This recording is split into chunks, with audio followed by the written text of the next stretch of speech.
ছয় মাস বয়সী শিশু সেহরিসকে খুঁজতেই ডুবুরি দলের প্রাণপণ চেষ্টা। তাদের সঙ্গে যোগ দেন স্থানীয়রাও। শুক্রবার রাত ৮টার দিকে শিশুটিকে নিয়ে তার মা আর দাদি চট্টগ্রামের চকবাজারের কাপাসগোলায় বেড়াতে যাচ্ছিলেন। হঠাৎ রিকশাটি হিজলা খালে পড়ে যায়। চালককে উদ্ধার করেন স্থানীয়রা। তবে ভেসে যায় আরোহী দুই নারী। এক পর্যায়ে ব্রিজের নিচে পাইপের সঙ্গে আটকা পড়েন তারা। পরে ব্রিজের উপরে স্ল্যাব খুলে উদ্ধার করা হয় তাদের। রিকশাওয়ালা ব্যালেন্স করতে পারে নাই, ও বুঝতে পারে নাই যে কোথায় রাস্তা আছে আর কোথায় পানি।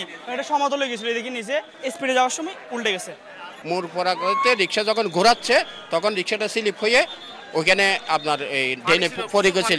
পানি ছিল, স্রোত ছিল। ওরা তিনজন ছিল, ড্রাইভার সহ একসাথে এক চাকা পড়ে যাওয়ার পরে রিকশা সহ ডুবে গেছে। স্ল্যাব নাই, তাহলে এখন সামনে বর্ষা আসতেছে। আমরা সিটি কর্পোরেশন, তারপরে আমাদের স্থায়ী সরকার মন্ত্রণালয়, LGID এগুলোর কাছে আমরা জোর দাবি জানাবো, নেক্সট যেন এরকম কেন কোনো মায়ের বুক খালি না হয়। এই বিষয়টা যেন না ঘটে, এই ব্যাপারে যেন জরুরিভাবে সিটি কর্পোরেশন, প্রশাসন সবাই মিলে এটা যেন দ্রুত ব্যবস্থা গ্রহণ করে। খবর পেয়ে ঘটনাস্থলে আসেন ফায়ার সার্ভিসের ডুবুরি দল। তাদের সহযোগিতায় অংশ নেন সেনাবাহিনী, আনসার ও পুলিশ সদস্যরা। স্রোতবাহী একটা খালের মতো একটা ড্রেন, বড় ড্রেন।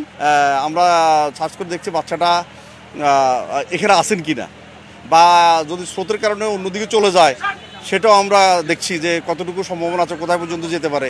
নিখোঁজের খবর পেয়ে ঘটনাস্থলে আসেন city mayor doctor Shahadat Hossain. ডেকে আনা হয় নানা ওয়ার্ড থেকে পরিচ্ছন্ন কর্মী ও উদ্ধারকারীদের। খাল থেকে টেনে তোলা হয় রিকশাটিকে। ফ্যামিলির কাছে ফিরিয়ে দেওয়ার লক্ষ্যে আমি নিজেই খবর শুনে চলে আসলাম।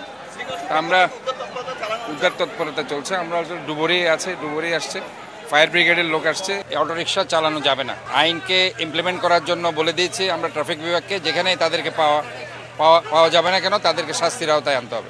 গত ৪ বছরে চট্টগ্রামে নালা ও খালে পড়ে শিশুসহ অন্তত ৭ জনের মৃত্যু হয়েছে। শফিকুল আলম, সময় সংবাদ, চট্টগ্রাম।